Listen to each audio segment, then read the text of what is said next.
this is a hostage situation. I have a hostage. Who are you, Debbie? This is Naveed Haq. Get on the ground, right there.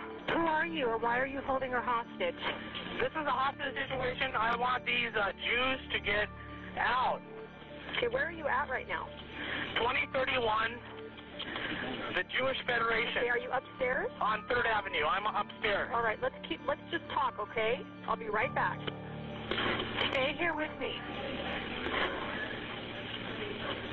Why are you so upset at these people? I'm not upset at the people. I'm upset at your foreign policy. These are Jews. I'm tired of getting pushed around and our people getting pushed around by this situation in the Middle East.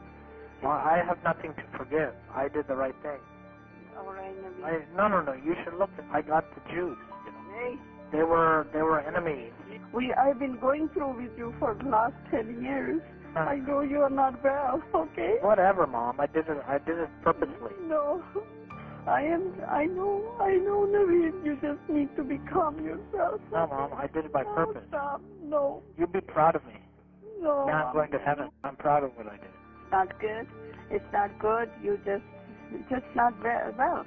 Your mind is. I'm well. I'm taking all my medications. I know what I'm doing. So what do you want me to do? I want you to call the media. You know that I can't get us out of Iraq by you doing this. But just call the media. This is to make a point. I know. And the media is already calling me. Did you hear that phone ringing just now? That was them calling me. But I have to talk to you first, okay? I have this gun pointed at her head. I know. Unforbidden Truth.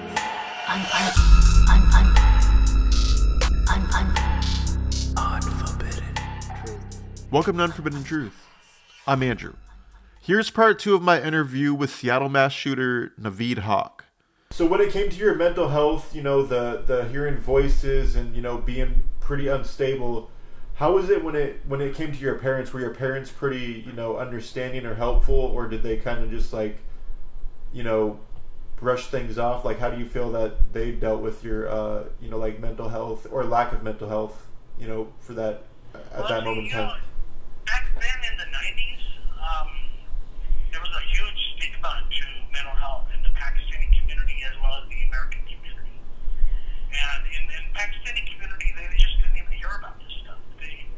My mom and dad didn't hear about bipolar or schizophrenia until I told them that I think I have it. You know, it was a lack of awareness. My family had a lack of awareness in the beginning. You know, and there was such a stigma to it, so I tried to keep it a secret from everyone. But the secret got out because people saw me going to the psychiatrist, and the secret got out that I had bipolar, and someone confronted me, and I said, yeah, I do have bipolar, you know. So the word got out, and I was treated like a pariah, you know. It was rough, you know. Not only is there in Pakistan, they at that time in the 90s, they didn't really treat mental health. You know, it was something that was just unknown. You know, so I had to deal with stigma from the Pakistani community as well as the American community. You know, so it was rough. So Naveed, up until the crimes that took place, were you a practicing Muslim at the time?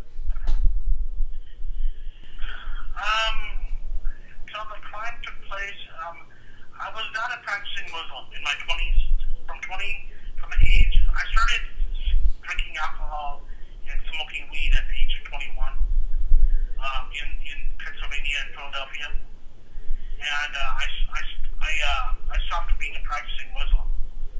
And I started drifting toward Christianity, you know. And I started studying Christianity. And I eventually was baptized and at a Word of Faith church in Kennewick, Washington when I was 29, after I got out of the mental hospital. But now I believe in a combination of Christianity and Islam. Like, I don't believe in Islamic law. I believe that the hadith, the traditions of the Prophet Muhammad have been corrupted since they were collected 250 years after the Prophet Muhammad. So I don't believe in Islamic law. I believe in American law. but I believe in a combination of Christianity and Islam. The only thing is I don't believe in the deification of Jesus Christ. I don't believe he's the Son of God or that he's God himself. I believe he's just the Messiah, and he's not just the Messiah, he is the Messiah, and he's a messenger of God. So that would exclude me from being a Christian. But because I don't believe in Islamic law, I believe in American law. And I'm doing Bible study right now, so I believe in a combination of Christianity and Islam. Before the crime, I had converted to Christianity, so. Okay, at the time before your crime took place, did you feel like you had any type of like extreme values or beliefs or anything like that? What type of beliefs? Like extreme beliefs towards like any like anti-Semitic beliefs or anything like that, or? I used to always respect Jews, and I was taught about the Holocaust at a young age, and I was taught to respect Jews,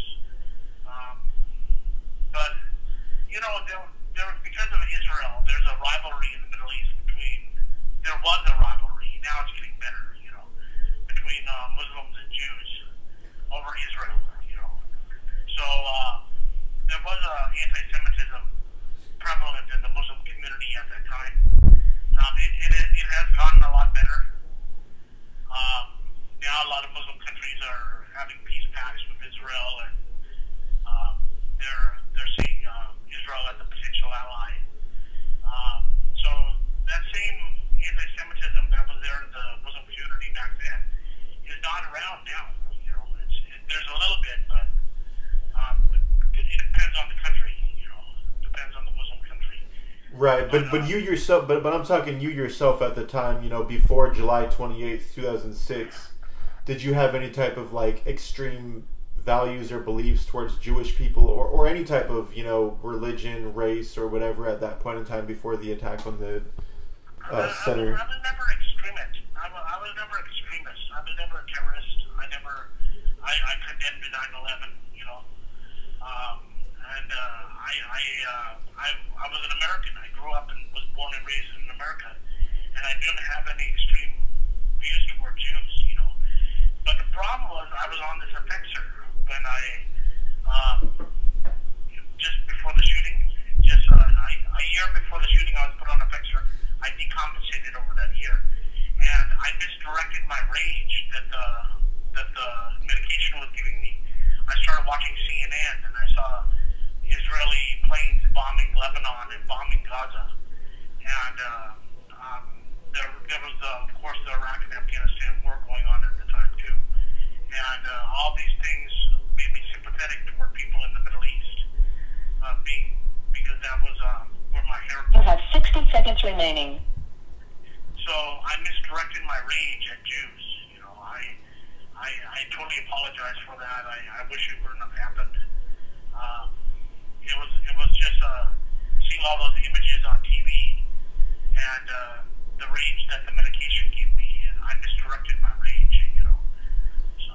Before we talk about the date of July 28th, 2006, I'd like to ask you to explain what the state of your mental health was that exact day, from symptoms, thoughts, feelings, everything you were feeling. Were you hearing voices? Were you experiencing delusions? Tell me everything that was going through your mind.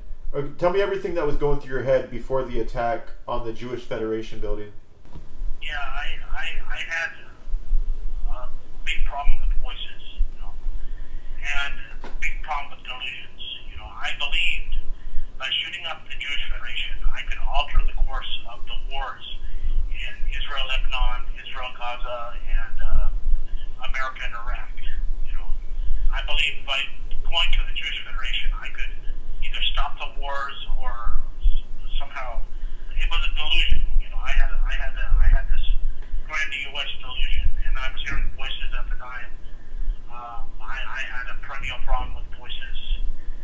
They didn't go away until I started getting on different medications in jail.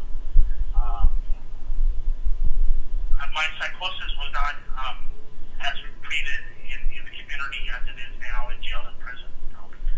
So what led to the shooting was voices and delusions of grandeur and thinking that I could change the course of history in the Middle East. You know, it was all a big mental health breakdown. You know. So were you feeling suicidal and homicidal that day? Yeah, some side effects of the medication affects her is homicidal and suicidal ideation. So I was feeling homicidal and suicidal at that time, and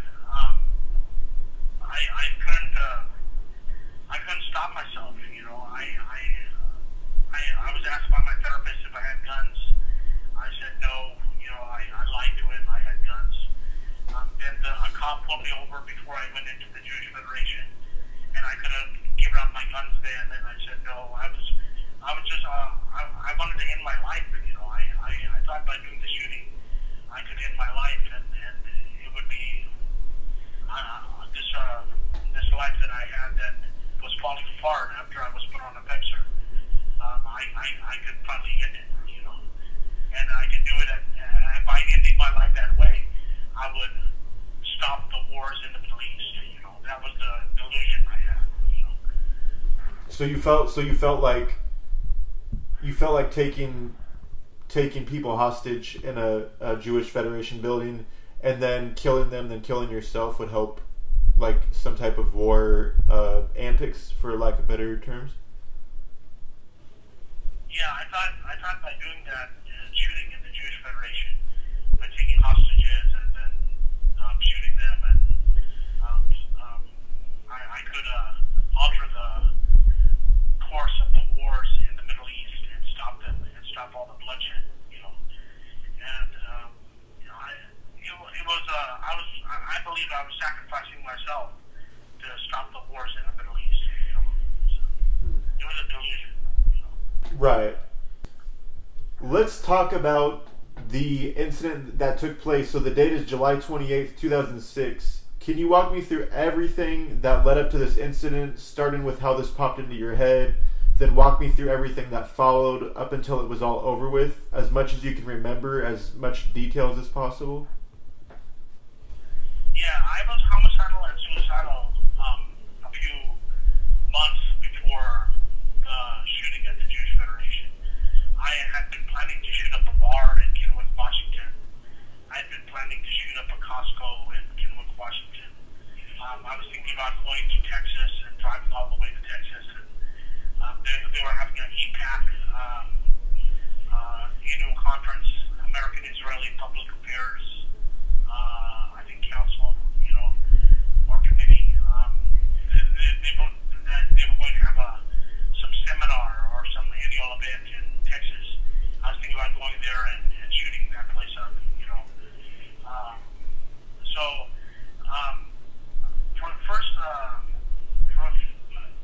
a couple weeks before I shot up the Jewish Federation, or maybe I started buying guns, you know, and I still haven't picked out Jewish Federation as my target yet by then. But I started buying guns. I waited for the Brady Bill, the 5-day waiting period. I picked up 2 handguns, a 40 Ruger, a 45 Ruger, and a shotgun. I decided not to use the shotgun because it was too big to carry around. I concealed my weapons in the laptop case. I had a laptop case, and I put the guns in there, 40 and 45 with ammunition and a combat knife. And I was waiting. I was trying to figure out a good target to shoot up, and I was searching the internet for targets, you know.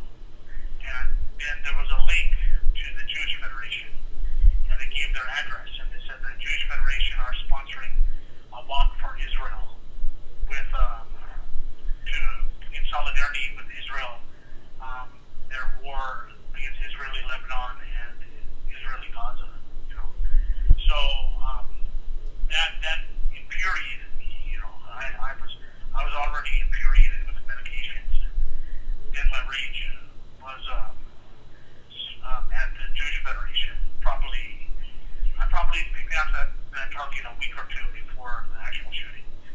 And I decided they gave their address in the link. So I using MapQuest, which was at the time to get addresses to places, I plugged in their address and I got their address, and then I decided that on the Friday I was going to go shoot that place up, you know. So I put my guns in my laptop keys. I saw my therapist one last time. It was either, I think it was Thursday. I saw him on Thursday last time. And I kept telling him, you know, I'm angry. And I told him for probably like a whole year that I was angry because of the Pixar.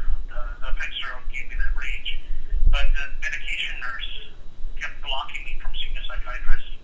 And when I did see a psychiatrist, he just said, continue on with medications. I saw a psychiatrist twice in a year while I was on Medicaid, which was for poor people. You know, I lost my private health insurance. So I saw the therapist the day before the shooting, and then for the first time he asked me if I had guns. I said no, I lied, you know. And because I wanted to go out with a homicidal and suicidal ideation, you know. So I woke up Friday morning. I went to McDonald's for breakfast, and then I started driving toward the Jewish Federation, you know, from Kennewick, Washington, all the way to Seattle, Washington, which is about a 3.5, 4-hour drive. My dad called me on the way there, and I told him, you know, everything's fine. Don't worry about me. You know, I was ready to go out. You know, ready to die. You know, so I stopped on the way there, and in the forested region, I test fired my guns, the 40 and the 45, and I figured out that the 40 was easier to handle than the 45. It had less kick to it, and it was easier to handle, you know. So I decided that was the gun that I was going to use in the shooting, you know. So I got back in my truck and I started driving again towards Seattle, and I made it to Seattle at about 3:30 p.m. Or about 3:15 p.m., something like that. And a cop pulled me over in downtown Seattle, and it was a motorcycle cop, and he said, "You're blocking a bus lane." And I was like, you know, I don't know this place very well. You know, I'm not from around here. And he said, well, I'm going to give you a ticket. You know, so he gave me a ticket, and my laptop case was sitting right next to me on the passenger side with the guns in it, concealed. And I could have given myself up, but I was ready to die at that time, you know. So I said, okay, and I took the ticket. I parked in an underground parking garage. I got my laptop case with the guns inside, and then I walked toward the Jewish Federation. And I made it there about 3:30, I think 3:40, something like that. And I tried both doors. The first door opened. The second door, it was locked, and there was a security system.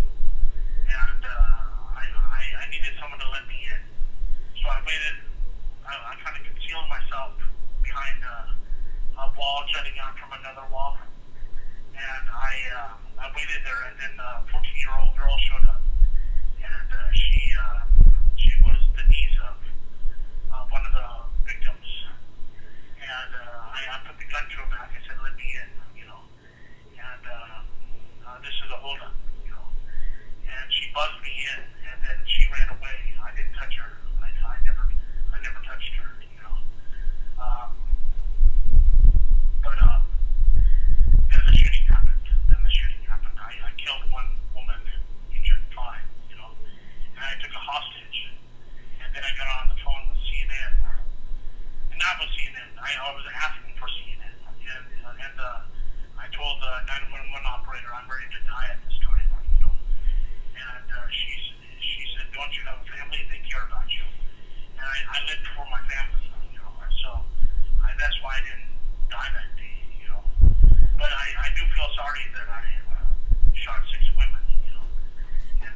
died. You know, and that's the biggest mistake of my life. You know, I thought I could alter the course of the wars in the Middle East. I was under delusions of grandeur.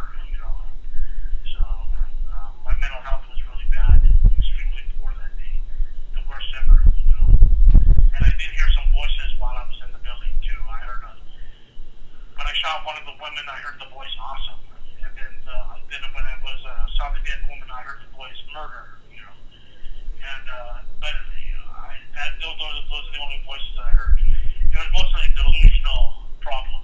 I thought I could alter the courses of the wars in the Middle East. You know, so is that any follow-up questions? So you said what made you surrender was the 911 operator telling you, asking you if you had any family and you wanted to live for them? Yeah, I decided to live for my family. You know, I was ready to die that day. You know, I had homicidal and suicidal ideation. I was ready to die that day. And I told, if it wasn't for the 911 operator reminding my family, I would probably be dead. Do you feel like if it weren't for her, you would have killed everybody in there and then yourself? I didn't have the heart to, you know, my plan was originally to execute people, but after I shot the women with one clip, I had one clip and I reloaded with 3 or 4 more bullets. I decided I didn't have the heart to shoot anyone else. You know, by then I was like, you know, I got on the phone and I decided that when she reminded me of my family, I decided to surrender. And I'm glad I didn't shoot anyone else. You know. Do you remember what the crime scene looked like after the bullets were done flying? I remember there was blood all over the place. There was blood. The woman was on the landing in between the first and second floor. The woman who died, Pamela Lecter, you know. I had a deep sorrow when I saw her dead, you know. So I remember it was an office. There were computers around. There were phones around. There was a girl lying on her back, Layla Bush. She was asking for help, you know. There was a. It was horrible. It was horrible. I didn't feel happy. I felt sorrow. You know. So that's all I remember about that. I wasn't in the building too long. I was in the building like 15 minutes, and that's it. You know. So before you were arrested, did you allow the injured to leave before police got in there? I didn't. I think just about everyone escaped either through the back door or front door. The lady I shot, she was trying to escape too. The one who died, she was trying to escape, and I shot her in the head, and she ended up dying. You know. Did you shoot her in the head as she was trying to escape? Yeah. And so she was the only one that you shot as they were trying to escape?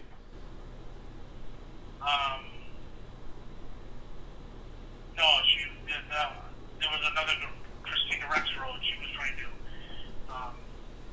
escape through the front, and I shot her in the stomach, you know. And then she turned around and ran outside the back entrance, you know. So. Did you say anything to them, or did they say anything to you as you were shooting? You know, I can't remember that. You know, they testified that I was saying stuff, but I don't remember. I don't remember what I was saying. You know, I don't have that recollection. You know. So how did you feel when you were finally in handcuffs after the hostage situation ended and you knew that you weren't going to kill yourself or kill anybody else? After I was handcuffed and escorted to a squad car, I was just thinking how surreal it all felt. You know, it was a huge police response.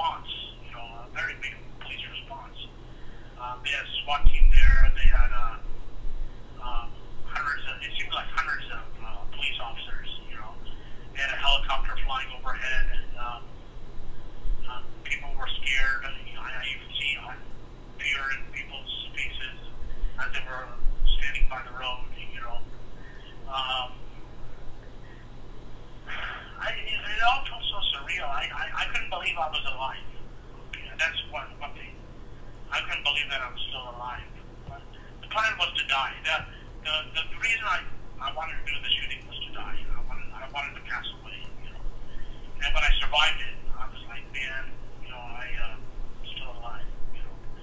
So it was it just felt unreal. I had never been trained to do anything like that. I was extremely nonviolent when I was growing up. I was the one always being bullied. I never bullied anyone else. It was sad. It was sad. I think I felt sorrow. I'm pretty sure I felt sorrow. Once you were charged and taken into custody, were you housed away from the other inmates due to the high-profile status of the crime? Yeah, I was put on suicide watch on the seventh floor of the King County Jail. They call it 7 North, and 15-minute checks for suicide. I was housed there for 5 months. The first 3 to 4 months, I think I was housed there. It was I was housed away from other inmates. They were worried that I was going to try to commit suicide, and I tried slicing my wrist with a plastic spoon soon after that, but it was. You have 60 seconds remaining. So I was housed away from other inmates for a long time after the crime. Were you given any type of mental health treatment in jail or while you were on trial for that matter? Yes.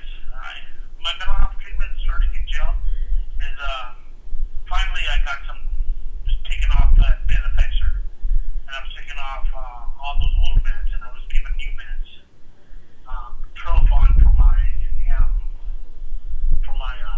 I wasn't put on Trofon. No, I wasn't put on Trofon. I think it was a Risperdal. I was put on Risperdal, and I had some other. I was on like 3 or 4 other meds too. I can't remember them at this time, but mental health meds. And they changed my meds. I requested to change my meds because I told them that it's the medications that caused the shooting, and it's giving me rage. And then I had an outburst at the jail in the beginning within the first week or two. And they pepper sprayed me and threw me back in my room, or they didn't throw me back, but escorted me back. And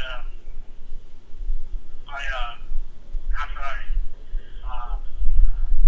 was taken off the medications, after that outburst and put on new medications, I became a model inmate.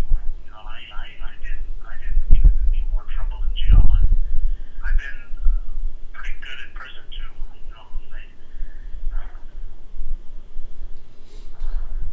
Do you the feel mental health treatment I got in jail and prison has been better than the mental health I got under Medicaid. And then private health insurance was good too. But when you have mental health, the type of insurance you have is like so important. It's depending on the type of health insurance you have, it can save your life. So when I lost my health insurance and I put on Medicaid, that's when I was put on the bad cocktail of medications, and it led to the shooting. I say it led to the shooting. And my first trial, I almost won my first trial using that defense, and I had a mistrial, a hung jury, and then they dropped 7 charges and refiled on 8.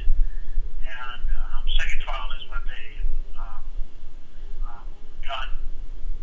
I got convicted. So. What was the experience like for you while you were on trial? What did it look like from your point of view? I was so out of it. It was so surreal that my life was being in the media. I couldn't believe that I was little old me could do something that could cause so much publicity.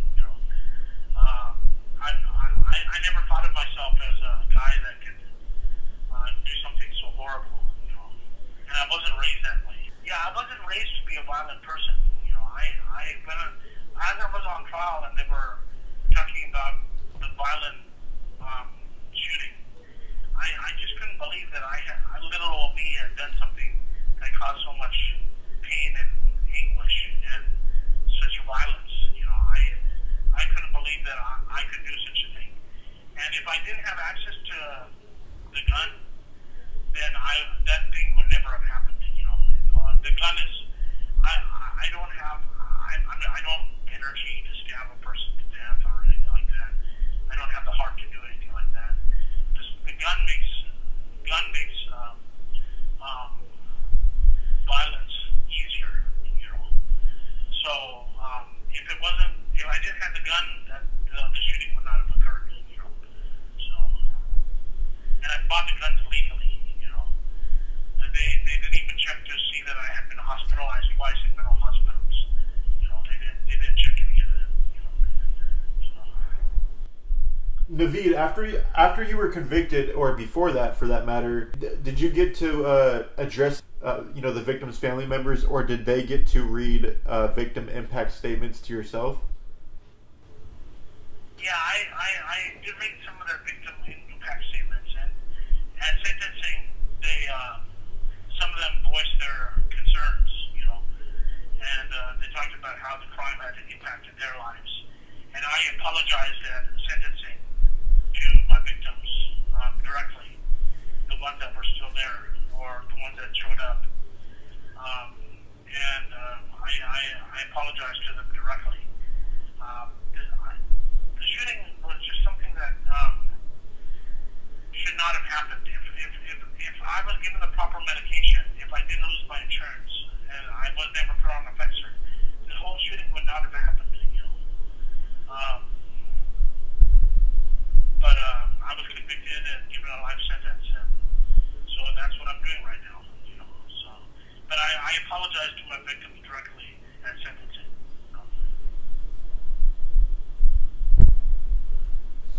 During your first trial, you were found not guilty on one count of attempted murder, and a year later, your second trial would start, and you'd ultimately be convicted, receiving a sentence of life without the possibility of parole, plus 120 years. How did you feel when you heard your sentence being handed down? I expected it. You know, I didn't think that I would.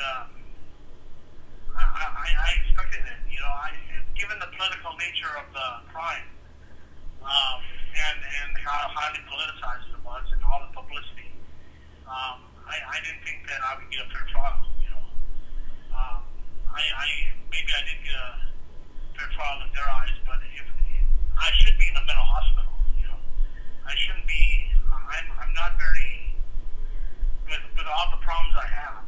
You know, with the voices and with bipolar and schizophrenia and depression and anxiety, and with all the problems I have, I should be in a mental hospital. You know, and if I was given a fair trial, I wouldn't be in a mental hospital. So I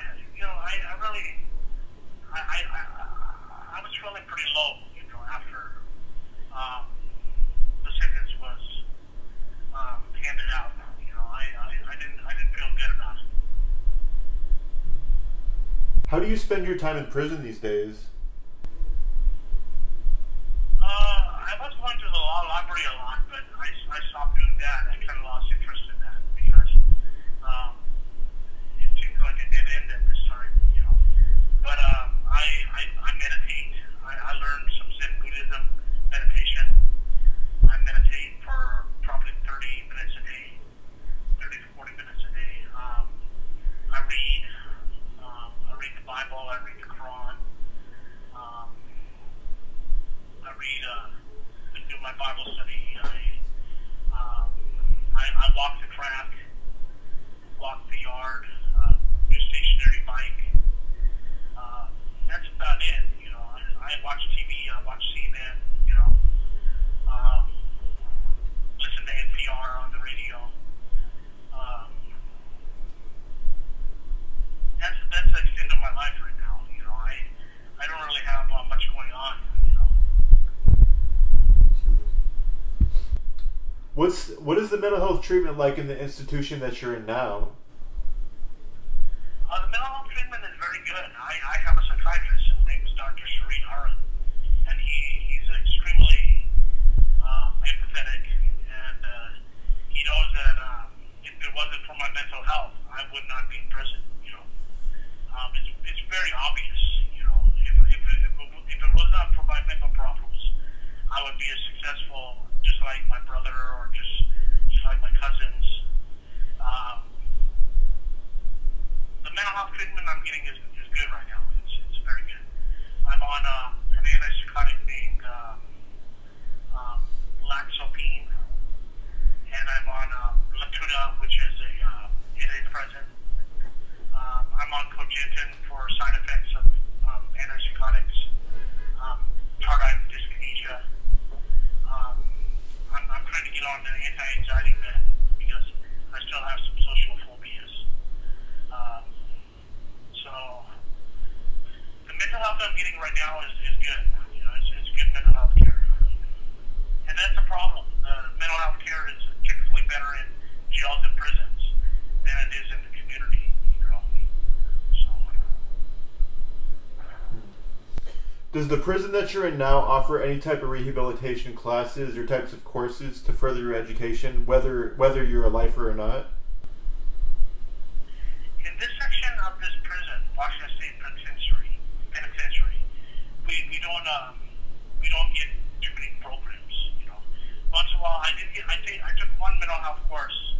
It was called mindfulness and DBT, dialectical behavioral therapy, which is a combination of mindfulness and CBT, cognitive behavioral therapy.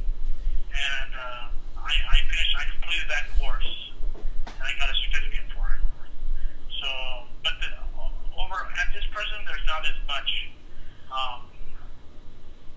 opportunities for programming, But at Erie Heights Correction Center, where I was for 3.5 years, they had a lot of programming, At Monroe Correctional Complex, I was in the mental health section of prison, Monroe SOU, and they had a lot of mental health programs, So it depends on the prison that you're in, But it's pretty dead here in the bar units. This is the section that I'm in here in this prison, Washington State Penitentiary.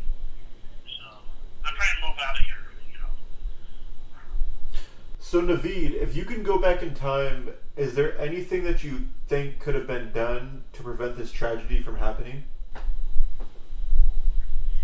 I should have, if I would have known better, I would have told the medication nurse I have to be taken off this affection. It is giving me this rage. I thought they would make the connection themselves, but I should have been more proactive and said, hey, I need to be taken off this medication. It's giving me rage. And then I would have, when the therapist the day before the shooting, when he asked me if I had guns, I would have been truthful and said, yes, I have guns, Or when the cop pulled me over, right before the shooting, I could have turned myself in then too. But I had so much homicidal and suicidal problems at that time. So there's a few places where things could have turned out differently. But it's a mental health crime, and it's a mental health tragedy, So it's a tragedy for everyone, not only for the victims, but for me too and my family, So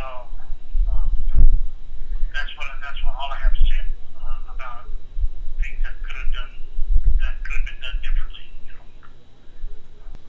So, before we conclude this interview, is there anything that you'd like to talk about that we haven't covered yet? No, not really.